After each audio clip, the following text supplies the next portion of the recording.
Hello my dear student, welcome to technology online. आज के इस लेक्चर में हम लोग इक्विवेलेंट वेट से रिलेटेड न्यूमेरिकल क्वेश्चंस करने जा रहे हैं। तो आज का लेक्चर हम लोग स्टार्ट कर रहे हैं।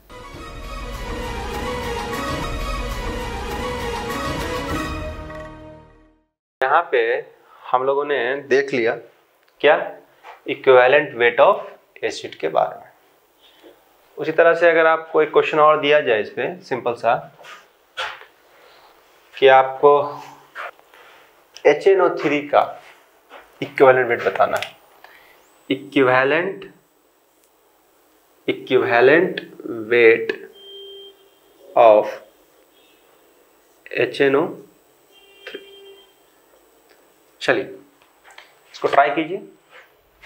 Equivalent weight of HNO3।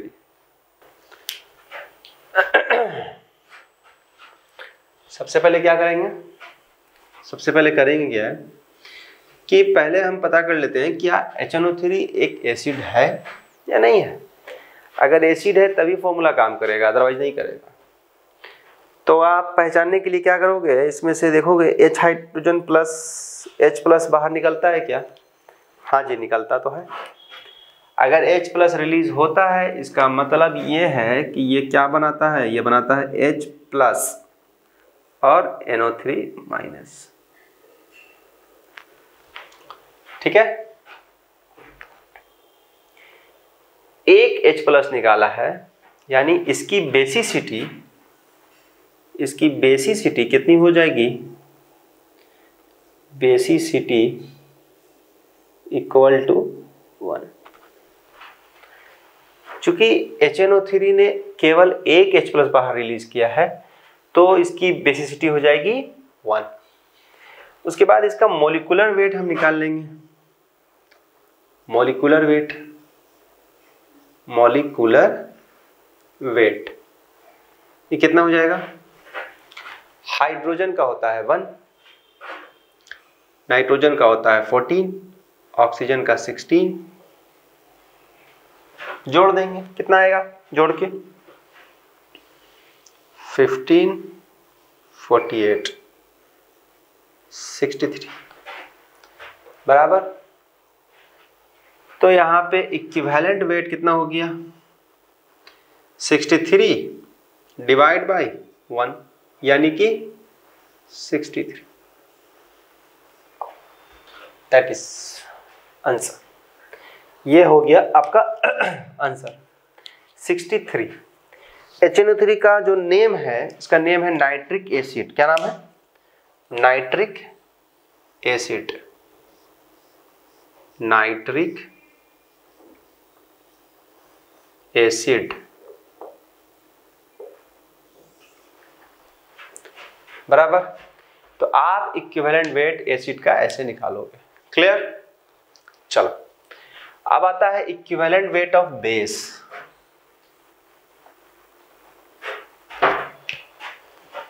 Equivalent weight of base, हम लोग बेस का इक्विवेलेंट वेट कैसे निकालेंगे? सबसे पहले हमें जानना पड़ेगा कि भाई बेस होता क्या है। ठीक है, बेस क्या होता है? तो बेस वो कंपाउंड होते हैं जो OH माइनस रिलीज करते हैं। अभी आपको इतना ही जानना है कि बेस वो कंपाउंड होते हैं जो OH माइनस आयन रिलीज करते हैं। जैसे कि सोडियम हाइड्रो ऑक्साइड NaOH, उसको हम लोग कास्टिक सोडा भी कहते हैं। कास्टिक सोडा जो कपड़े धोने में, ये सफाई करने में काम आता है। तो यहाँ पे इसका फॉर्मूला क्या हो जाएगा? इसका फॉर्मूला हो जाएगा मॉलिक्यूलर वेट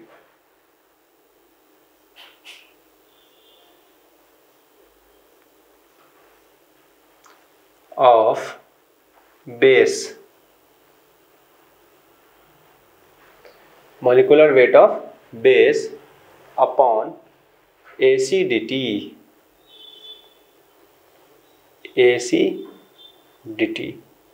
और acidity का मतलब है number of replaceable number of replaceable OH minus ions, number of replaceable OH minus ions, ये हो गया आपका एसिडिटी। एग्जाम्पल समझते हैं इसको।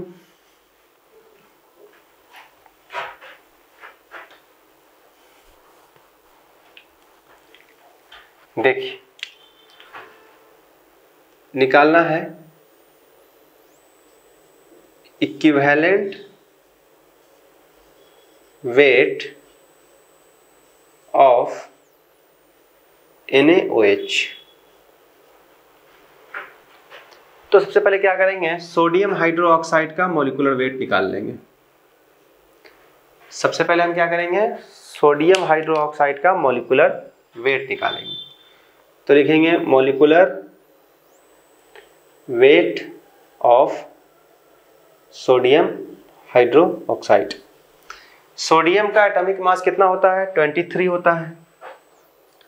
ठीक है, 23 होता है सोडियम का एटॉमिक मास। ऑक्सीजन का 16 + 1 सब मिलके हो गया 40। और सोडियम हाइड्रोक्साइड को जैसे ही हम लोग पानी में डालते हैं, क्या करता है ये, Na+ और OH-, एक OH- ये रिलीज करता है। इसका मतलब ये हुआ कि जो इसकी एसिडिटी है, इसकी जो एसिडिटी है वो कितना है, 1 है। तो याद रखिएगा, एसिड का होता है बेसिसिटी, जबकि बेस का होता है एसिडिटी। तो इसकी एसिडिटी है 1, बराबर।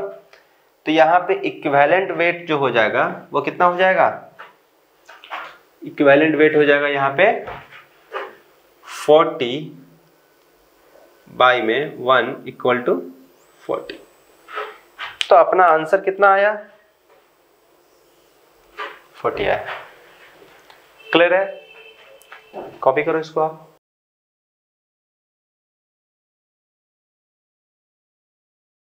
उसी तरह से 3rd नंबर में हम लोग पढ़ेंगे equivalent weight of salt. Equivalent weight of salt, इसका फॉर्मूला होगा molecular weight of salt, molecular weight of salt divided by total number of charge of cation और anion. Total number of charge on cation और anion. अब ये cation क्या है, anion क्या है, मैंने बताया था पहले भी कि जिसके ऊपर पॉजिटिव चार्ज उसको कैटायन बोलते हैं, जिसके ऊपर नेगेटिव चार्ज उसको एनायन बोलते हैं। ठीक है, और ये सॉल्ट क्या है, तो आप देखिए सॉल्ट क्या है। सॉल्ट जनरली ये याद रखिए, एसिड प्लस बेस। जब एक एसिड बेस के साथ रिएक्ट करता है तो क्या बनाता है, सॉल्ट बनाता है, प्लस वाटर बनाता है। ये आपको याद रखना है कि जब एसिड बेस के साथ रिएक्ट करता है तो क्या बनाता है, सॉल्ट बनाता है और पानी बनाता है। जैसे एसिड का एग्जांपल हम ले लेते हैं यहाँ पे HCl प्लस, बेस का एग्जांपल यहाँ ले लेते हैं NaOH। ये मिलके क्या बन गया, NaCl प्लस H2O। तो जो NaCl है, ये NaCl क्या है, ये NaCl एक सॉल्ट है, बराबर। अब इस NaCl को हम लोग ब्रेक करके देखेंगे फर्दर, तो ये क्या बनेगा, Na प्लस और Cl माइनस। आता है समझ में? जब NaCl को हम लोग ब्रेक करेंगे तो क्या बनेगा, Na प्लस और Cl माइनस। अब इसके ऊपर पॉजिटिव चार्ज है तो ये Na प्लस क्या कहलाएगा, ये कहलाएगा केटायन। क्या कहलाएगा, केटायन। और Cl माइनस चूंकि नेगेटिव है इसलिए ये कहलाएगा एनायन। तो इस पॉइंट को आप लोग नोट कीजिए, ठीक है, यहां से यहां तक नोट कीजिए इसको। जो भी लिखवाया जाए उसको आप जरूर नोट करो, इंपॉर्टेंट है इसीलिए लिखा जा रहा है। अब हम लोग क्वेश्चन पे आएंगे कि किसी सॉल्ट का इक्विवेलेंट वेट कैसे निकाल के हम लोग देखेंगे कि निकालते कैसे हैं। जैसे इक्विवेलेंट वेट ऑफ NaCl हमें निकालना है, बराबर। हमें बताना है कि सोडियम क्लोराइड का इक्विवेलेंट वेट कितना होगा। उसके लिए क्या करेंगे, हम मॉलिक्यूलर वेट निकालेंगे। सबसे पहले क्या करेंगे, मॉलिक्यूलर वेट। तो मॉलिक्यूलर वेट ऑफ NaCl कितना आ जाएगा, Na का एटॉमिक वेट होता है 23 और Cl का होता है 35.5। दोनों को जोड़ेंगे तो हो जाएगा 58.5। ये आया मॉलिक्यूलर वेट। उसके बाद हम देखेंगे Na को ब्रेक किया हमने Na प्लस में और Cl माइनस में, तो जो टोटल नंबर ऑफ चार्ज है, total number of charge on cation, cation में चार्ज कितना है, प्लस है, सिर्फ प्लस। इसका मतलब सिर्फ प्लस का मतलब क्या है, ये 1 प्लस है, यानी केवल एक चार्ज पॉजिटिव है और केवल एक ही चार्ज नेगेटिव है।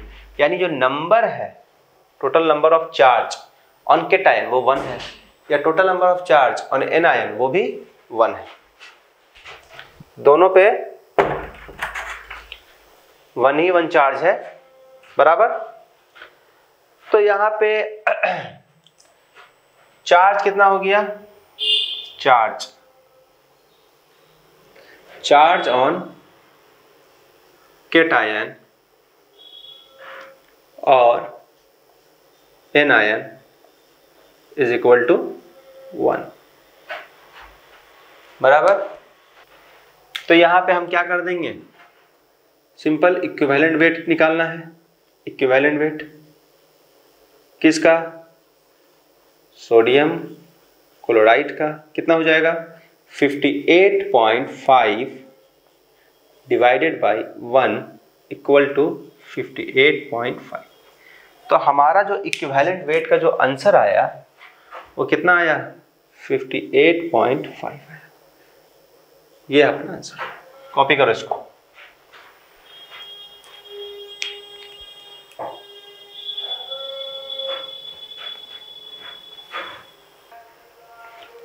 कुछ फॉर्मूला और है, इसको नोट कीजिए। Note, atomic wait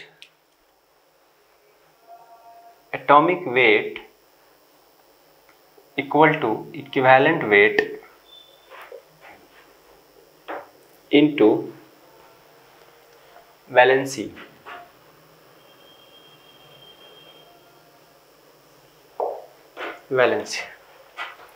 atomic weight equal to equivalent weight into valency.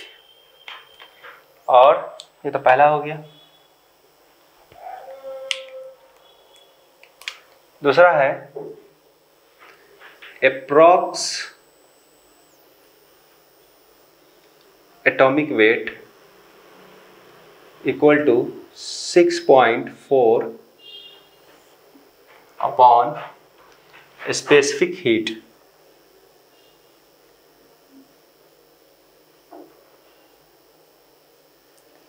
किसका, मेटल का। मेटल का स्पेसिफिक हीट आपको दिया रहेगा, आपको क्या निकालना पड़ेगा, अप्रॉक्स एटॉमिक वेट। इस फॉर्मूला को याद रखिएगा, बड़ा इंपॉर्टेंट फॉर्मूला है ये दोनों, ठीक है, इसको नोट कर लीजिए।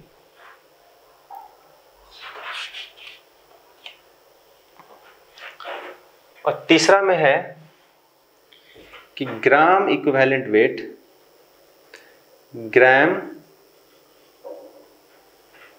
Equivalent weight equal to given wait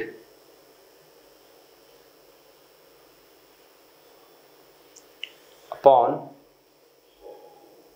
equivalent weight, given weight upon equivalent weight, ये हो गया ग्राम इक्विवेलेंट वेट। चलिए क्वेश्चन है, इसको किया जाए।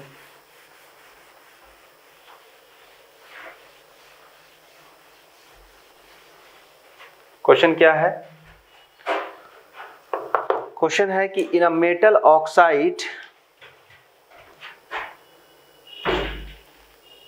in a metal oxide, in a metal oxide 32% oxygen is present, 32% oxygen is, in a metal oxide 32% oxygen is present,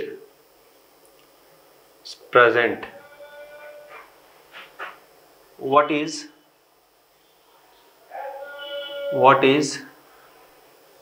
equivalent weight of metal।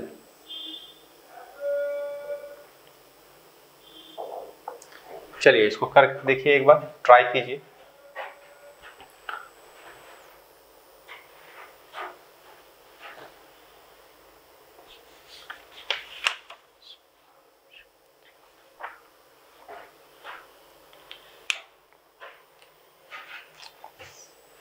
Metal oxide में 32% oxygen present है, तो what is equivalent weight of metal, यही question है। इस question को कैसे करेंगे, तो आपको मैंने डेफिनेशन में बताया था कि इक्विवेलेंट वेट किसी भी एलिमेंट का वो वेट होता है, इसका स्टैंडर्ड डेफिनेशन जो मैंने बताया था कि किसी भी एलिमेंट का इक्विवेलेंट वेट वो वेट है जो 8 parts bye weight of oxygen से कंबाइन करे या फिर डिस्प्लेसेस हो, या 1 part by weight of hydrogen से कंबाइन करे या फिर डिस्प्लेस हो, या 35.5 parts bye weight of chlorine से कंबाइन करे या फिर डिस्प्लेस हो, या 108 parts bye weight of silver से कंबाइन करे या डिस्प्लेस हो। उस वेट को हम लोग उस एलिमेंट का क्या कहेंगे, इक्विवेलेंट वेट कहेंगे। यह था इसका स्टैंडर्ड डेफिनेशन। उसी स्टैंडर्ड डेफिनेशन के हेल्प से ये क्वेश्चन सॉल्व होगा।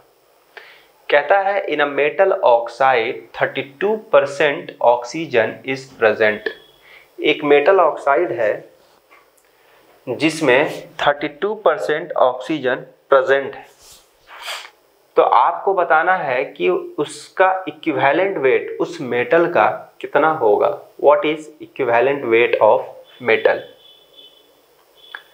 तो आपको मेटल ऑक्साइड का मास नहीं पता है, उसका वेट नहीं पता है।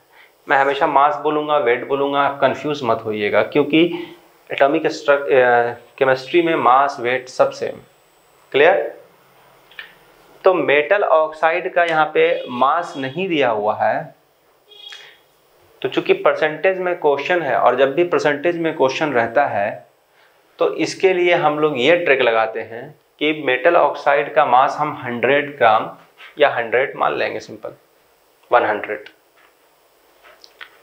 ठीक है, मेटल ऑक्साइड का मास जो है यहाँ पे क्या मान लेंगे, 100 है। क्यों मान लेंगे 100 है, क्योंकि 32% ऑक्सीजन प्रेजेंट है, परसेंटेज में क्वेश्चन दिया हुआ है। तो total mass of metal oxide का हम मान लेते हैं 100 है, जिसमें 32 ग्राम ऑक्सीजन प्रेजेंट है। अगर 32 ग्राम ऑक्सीजन प्रेजेंट है 100 ग्राम में, तो 8 ग्राम ऑक्सीजन में कितना ग्राम मेटल प्रेजेंट होगा, निकाल सकते हैं। समझ में आता है? चलो देखो कैसे बनेगा।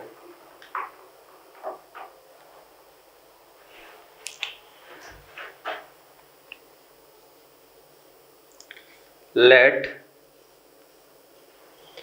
mass of metal oxide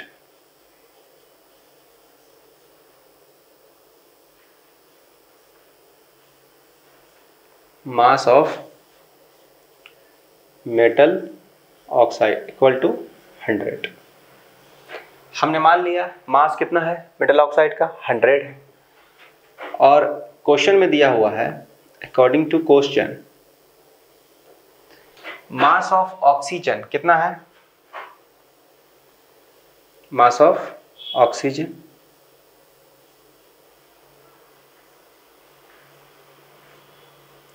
वो है 32। अगर मास ऑफ ऑक्सीजन 32 है तो मास ऑफ मेटल कितना हो जाएगा, mass of metal equal to mass of metal oxide minus mass of oxygen. क्यों? क्योंकि मेटल ऑक्साइड में से अगर हम ऑक्सीजन के मास को हटा देते हैं तो क्या निकल जाएगा, मेटल का मास निकल जाएगा, प्योर मेटल का मास। आता है समझ में? तो यहाँ कितना हो जाएगा, 100 माइनस 32 कितना होगा, 68। मेटल ऑक्साइड में से ऑक्सीजन के मास को निकाल दो, ऑक्साइड मतलब ऑक्सीजन, ऑक्सीजन के मास को निकाल दो, नेट मास बच गया किसका, मेटल का। यानी 68 जो है 68 यहाँ पर अगर हम इसके मेटल ऑक्साइड का एटॉमिक मास या मॉलिक्यूलर मास यहाँ पे लिख देते हैं कि लेट मॉलिक्यूलर मास, ये हम 100 U ले लेते हैं, ये 32 U, 68 U। U क्यों किया, क्योंकि हम मान लेते हैं कि ये मॉलिक्यूलर मास, ठीक है। क्यों मान लिया, क्योंकि मेटल ऑक्साइड है तो ये एक मॉलिक्यूल के फॉर्म में रहेगा तो इसका मॉलिक्यूलर मास निकलेगा, तो U। और मास ऑफ ऑक्सीजन 32 U, क्योंकि वो मॉलिक्यूल फॉर्म में रहता है ऑक्सीजन। ऑक्सीजन मेनली किस फॉर्म में प्रेजेंट होता है, मॉलिक्यूलर फॉर्म में होता है, एटॉमिक फॉर्म में ऑक्सीजन जनरली नहीं पाया जाता, ठीक है। तो 68 U ऑफ मेटल, या फिर ऐसे लिखो कि 32 U of oxygen, 32 U of oxygen, 32 U of oxygen combines with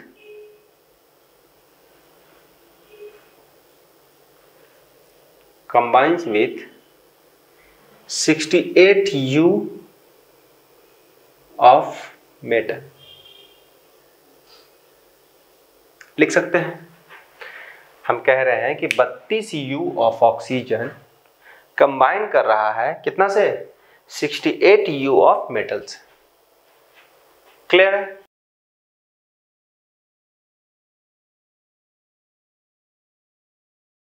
combine कर रहा है 68 से, तो 1 U ऑफ ऑक्सीजन कितना से कंबाइन करेगा, 1 U ऑक्सीजन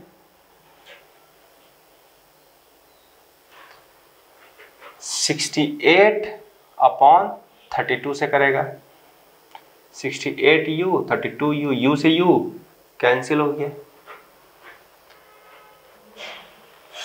तो 8 U ऑक्सीजन कितने से कंबाइन करेगा भाई,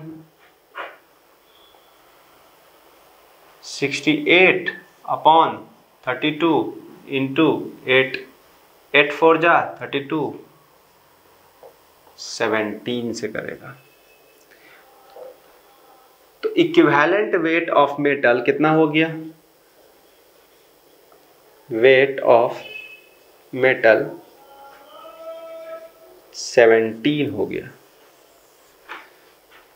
आप इसमें क्वेश्चन कर सकते हो कि क्या सर इक्विवेलेंट वेट का यूनिट क्या होता होगा?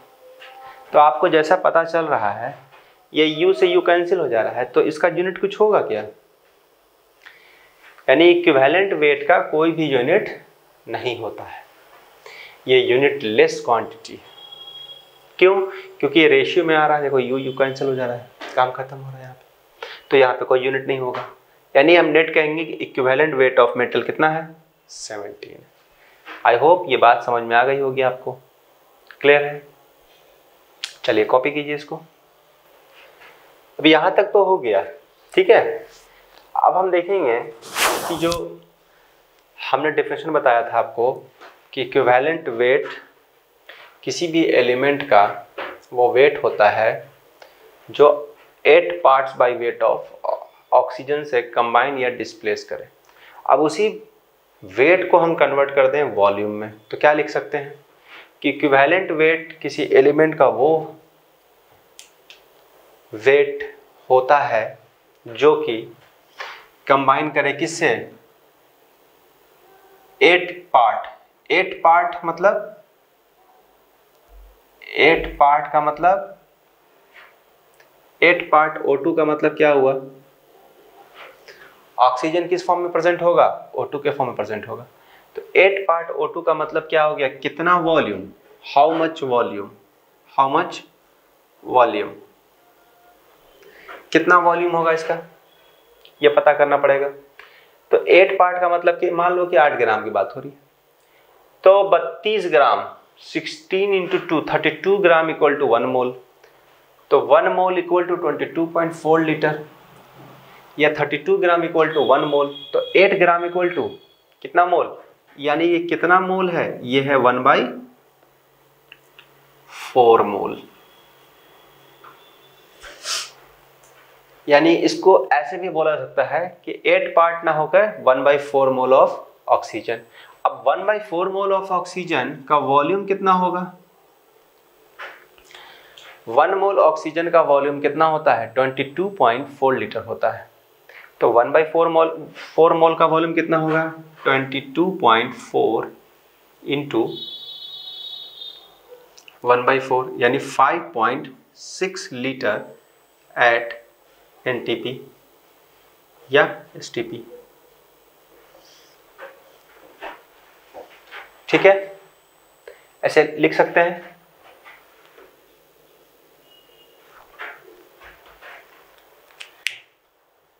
दूसरा भाषा में इसको दूसरा स्टेटमेंट क्या था कि 1 part by weight of hydrogen.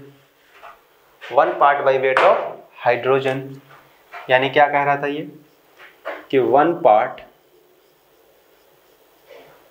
Bye, यहाँ पे बाय वेट लिख दो, by weight 1 part by weight of hydrogen equal to how much volume? तो 1 पार्ट का मतलब कितना मोल? 1/2 मोल H2, और ये वॉल्यूम कितना हो जाएगा? 22.4 इंटू 1/2 11.2 लीटर एट STP या NTP। आता है समझ में? क्या किया है हमने? 1 पार्ट बाई वेट किया है तो हाफ मोल हो जाएगा। हाफ मोल में हाफ मोल का मतलब कितना? 11.2 लीटर। यानी कि इसको वॉल्यूम के रिस्पेक्ट में भी हम लोग बता सकते हैं। तो 1 part by weight of H2, hydrogen exist करता है H2 के फॉर्म में, ऑक्सीजन एग्जिस्ट करता है O2 के फॉर्म में, और Cl एग्जिस्ट करता है Cl2 के फॉर्म में। बराबर, Cl एग्जिस्ट करता है Cl2 के फॉर्म में। यानी हम ये लिखते हैं यहाँ पे कि 35.5 part 8 parts 35.5 parts by weight of Cl2। Equal to how much volume, how much. तो 35.5 पार्ट्स का मतलब कितना मोल, हाफ मोल। किसका, Cl2 का। यानी कितना वॉल्यूम, 22.4 इंटू 1/2 यानी 11.2 लीटर। आता है समझ में, क्लियर है। चलिए नोट कीजिए इसको। इसी पे बेस्ड एक क्वेश्चन है, क्वेश्चन है कि 1 मोल O2, 1 mole O2 is equal to 1 mole O2 is equal to, option दिया हुआ है A option 4 gram equivalent, 4 gram equivalent of O2, 2 gram equivalent of O2,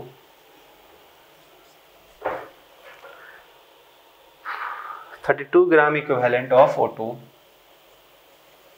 32 gram equivalent of O2,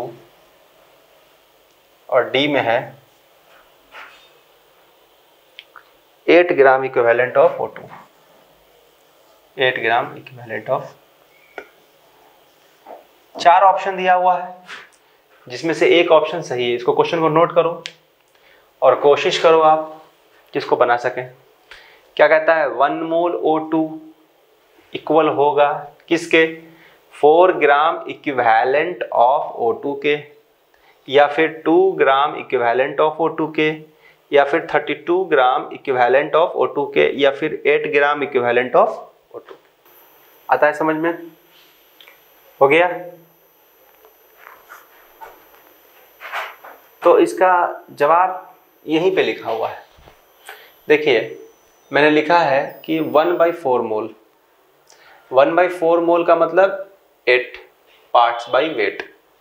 8 parts by wait का मतलब, 8 parts by wait का मतलब कितना equivalent, 1 gram equivalent.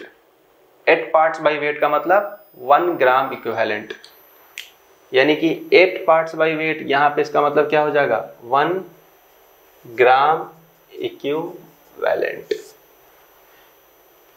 फिर यहाँ पे लिखा है 1 parts by weight of H2, इसका मतलब क्या हो जाएगा, 1 parts by weight of H2, इसका मतलब 1 ग्राम इक्विवेलेंट।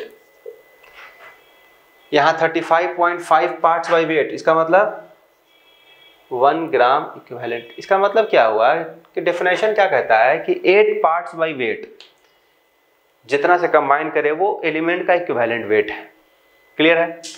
उसी स्टेटमेंट को अब हम समझो, रिकॉल करो और कोशिश करो कि 8 पार्ट्स बाई वेट ऑक्सीजन का जो कंबाइन करता है वो डिसाइड करता है कि उस एलिमेंट का इक्विवेलेंट वेट वही होगा।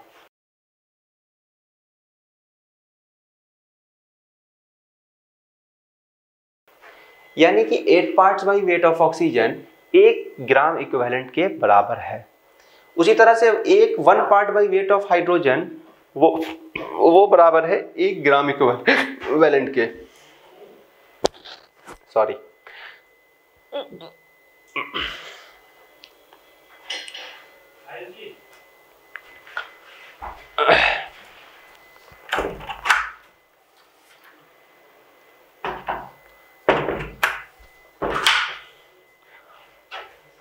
उसी तरह से 35.5 parts by weight of Cl2 जो है वो बराबर है 1 ग्राम इक्विवेलेंट के। तो 8 parts by weight of oxygen बराबर है 1 ग्राम इक्विवेलेंट के, और 1 ग्राम इक्विवेलेंट ऑफ ऑक्सीजन बराबर है हाफ 1/4 मोल ऑफ O2 के। अगर 1 ग्राम इक्विवेलेंट 1/4 मोल O2 के बराबर है तो 1 मोल O2 कितना के बराबर होगा, समझ लो। सिंपल है कि अगर 1/4 मोल 1 ग्राम इक्विवेलेंट के बराबर है तो 1 मोल के बराबर 4 ग्राम इक्विवेलेंट होगा कि नहीं होगा। आता है समझ में?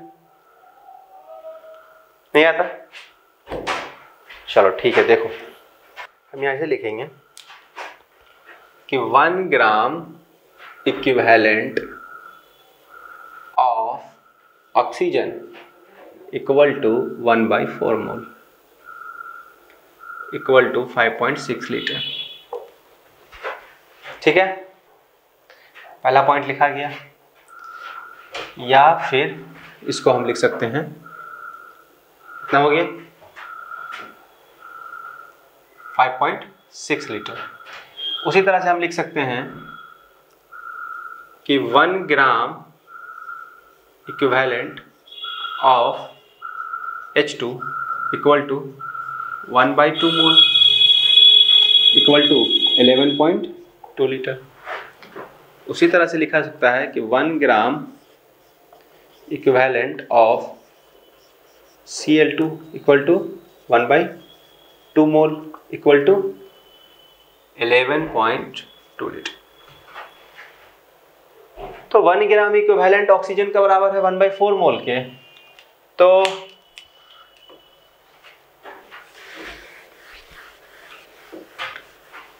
हम ऐसे लिखेंगे कि 1/4 मोल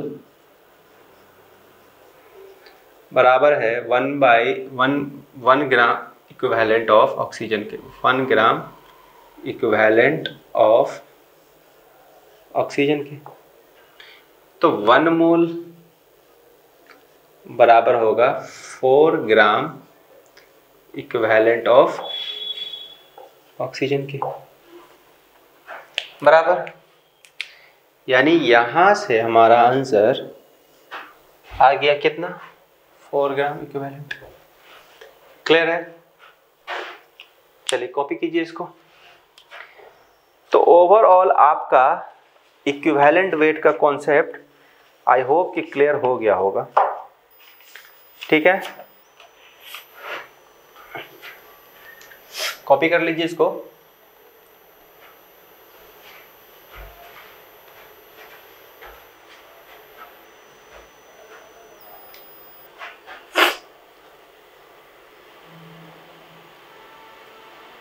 हो गया? चलिए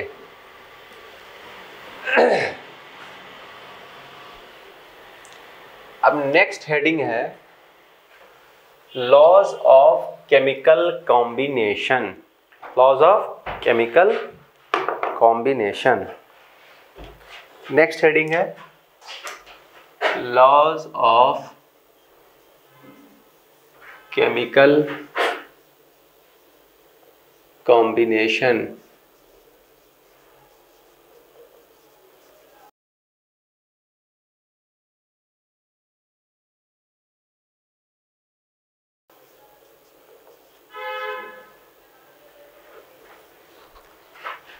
केमिस्ट्री में हम लोग क्या पढ़ते हैं कि किस तरह से केमिकल बॉन्ड का फॉर्मेशन होगा, किस तरह से कोई एलिमेंट दूसरे एलिमेंट के कांटेक्ट में आके एक नया कंपाउंड या मॉलिक्यूल का फॉर्मेशन करेगा।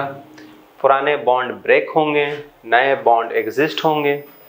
इन सब चीज़ों का स्टडी हम लोगों को केमिस्ट्री में करना है। तो कॉम्बिनेशन का मतलब क्या हुआ? जुड़ना। केमिकल का मतलब यहाँ पे केमिस्ट्री से रिलेटेड है। तो इसमें कुछ लॉज हैं। पहला कानून क्या है? पहला नियम क्या है? पहला नियम है इसमें law of conservation of mass. Law of conservation of mass. Law of conservation of मास। अब ये लॉ ऑफ कंजर्वेशन ऑफ मास क्या बताता है? लॉ ऑफ कंजर्वेशन ऑफ मास ये बोलता है कि जब कोई रिएक्शन कैरी होता है तो रिएक्शन में जो रिएक्टेंट हैं उसके मास प्रोडक्ट के मास के बराबर होता है। यानी कि कहता है कि mass can neither be created nor be destroyed, just like energy conservation. Mass यहाँ पे ना तो क्रिएट होगा और ना ही डिस्ट्रॉयड होगा, बल्कि जितना मास रिएक्टेंट का होगा उतना ही मास प्रोडक्ट का भी होगा। ये बात हमें कौन बताता है? लॉ ऑफ कंजर्वेशन ऑफ मास। इसे दिया किसने है? इसे देने वाला law of conservation of mass given by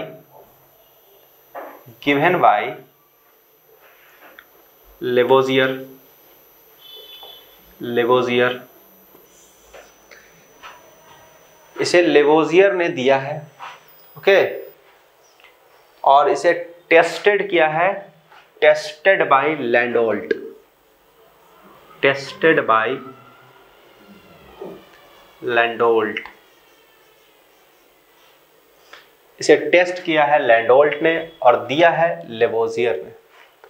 clear है?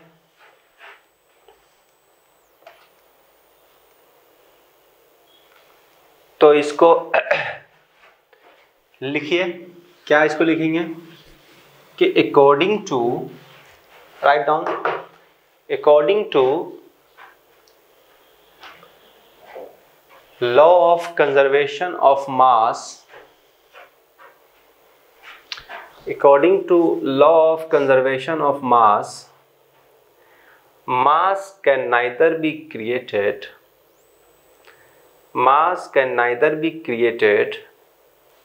nor be destroyed. Mass can neither be created nor be destroyed, but it can be transformed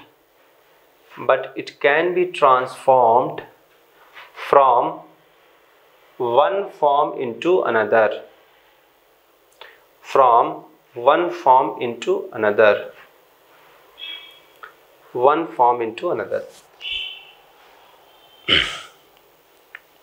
that is को ऐसे लिखते हैं,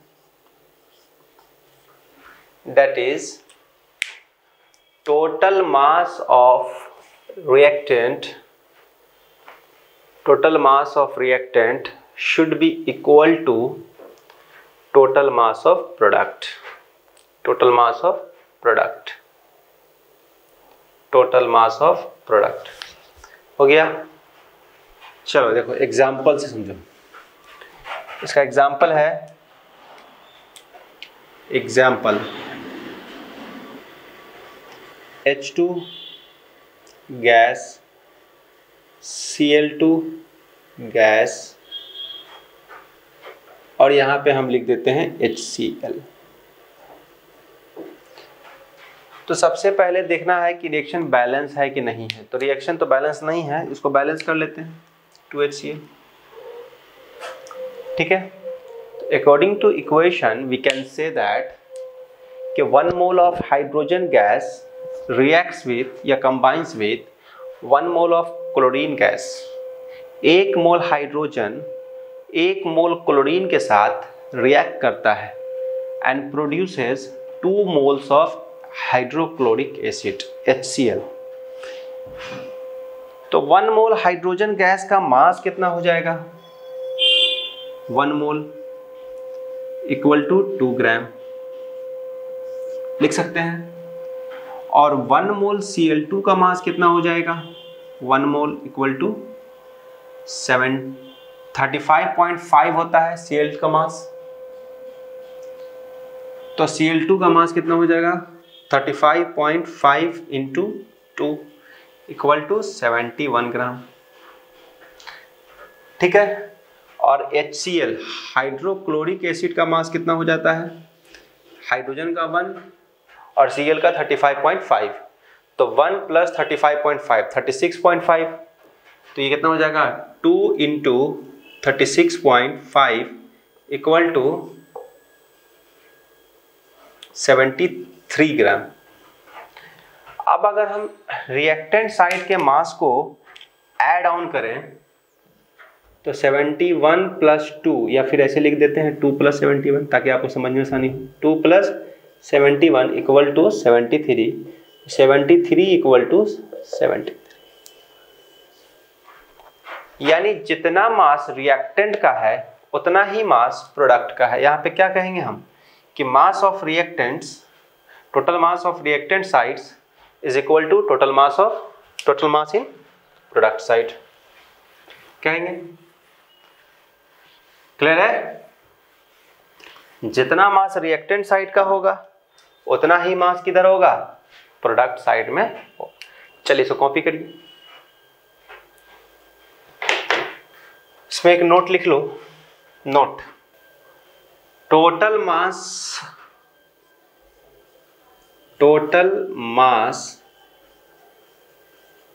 of reactant sites equal to total mass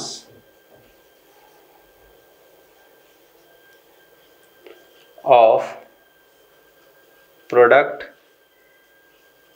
side if a reaction should be balanced, a reaction is balanced if a reaction is balanced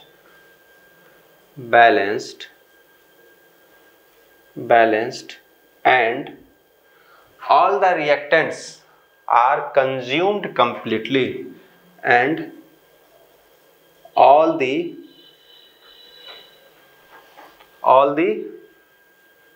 reactants are consumed completely।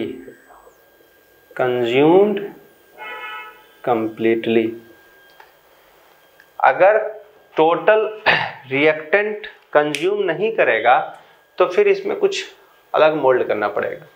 ठीक है, ये formula total mass of reactant side is equal to total mass of product side तभी लग सकता है जब इसमें दोनों रिएक्टेंट पूरी तरह से क्या हो जाए, रिएक्ट हो जाए और रिएक्ट होने के बाद खत्म हो जाए।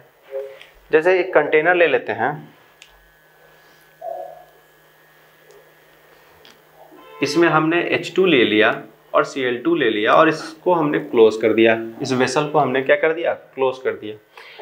पूरा का पूरा H2 पूरे के पूरे Cl2 से क्या कर जा रहा है, रिएक्ट कर जा रहा है और बना रहा है 2HCl। ठीक है, तो लॉ ऑफ कंजर्वेशन ऑफ मास को समझने की हम चेष्टा कर रहे हैं। क्या कर रहे हैं, हम एक वेसल ले रहे हैं जिसमें से एक हाइड्रोजन गैस लिया और एक Cl2 गैस लिया। हाइड्रोजन गैस कितना लिया है, 2 ग्राम, और Cl2 कितना लिया है, 71 ग्राम। इन दोनों को इस वेसल के अंदर हमने रखा है। रखने के बाद थोड़ा देर के बाद ये दोनों ने आपस में क्या किया, रिएक्शन स्टार्ट किया। जैसे ही रिएक्शन स्टार्ट हुआ, H2 के मास Cl2 के मास के साथ रिएक्ट करके अपने आप को क्या कर रहा है, ख़त्म कर रहा है। और ख़त्म करने के बाद क्या बना रहा है, एक नया प्रोडक्ट बना रहा है HCl।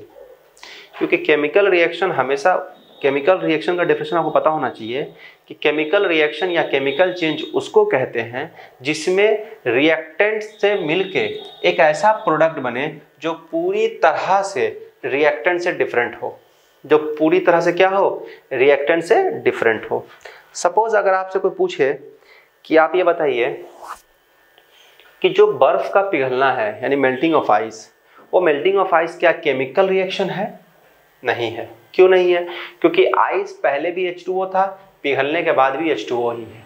उनकी प्रॉपर्टी 100% सेम है, बस फिजिकल फॉर्म चेंज हुआ है। लेकिन हाइड्रोजन गैस की जो प्रॉपर्टी है वो पूरी तरह से डिफरेंट है हाइड्रोक्लोरिक एसिड से। ये एसिड है, ये गैस है, दोनों में बहुत अंतर है। ठीक है, तो यहाँ पे क्या हो रहा है कि हाइड्रोजन गैस का जो अमाउंट है वो ख़त्म हो रहा है। पहले 2 ग्राम था, जब रिएक्शन स्टार्ट होगा धीरे धीरे इसका अमाउंट खत्म होते जाएगा और एक समय ऐसा आएगा जब हाइड्रोजन गैस कितना हो जाएगा, 0 हो जाएगा। कहीं 0 हो जाएगा क्योंकि पूरा खत्म हो गया, बचा ही नहीं कुछ। और Cl2 भी कितना हो जाएगा, 0 हो जाएगा।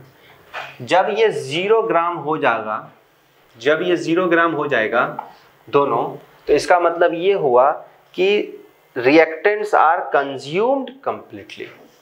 इसका मतलब ये हुआ कि हाइड्रोजन और क्लोरीन के अब इस वेसल के अंदर कोई भी अमाउंट प्रेजेंट नहीं है, क्योंकि उनका सारा का सारा पार्ट जो अमाउंट था वो ख़त्म हो गया है, वो 0 पे आ गए हैं। तो आखिर में इसका जो मास है 2 ग्राम और 71 ग्राम वो गया कहाँ? क्योंकि हमने कहा है, आपने लिखा है कि law of conservation of mass it states that mass can neither be created nor be destroyed. Mass को ना तो आप क्रिएट कर सकते हैं और ना ही डिस्ट्रॉयड कर सकते हैं, बल्कि एक फॉर्म से दूसरे फॉर्म में इसका कन्वर्जन होता है।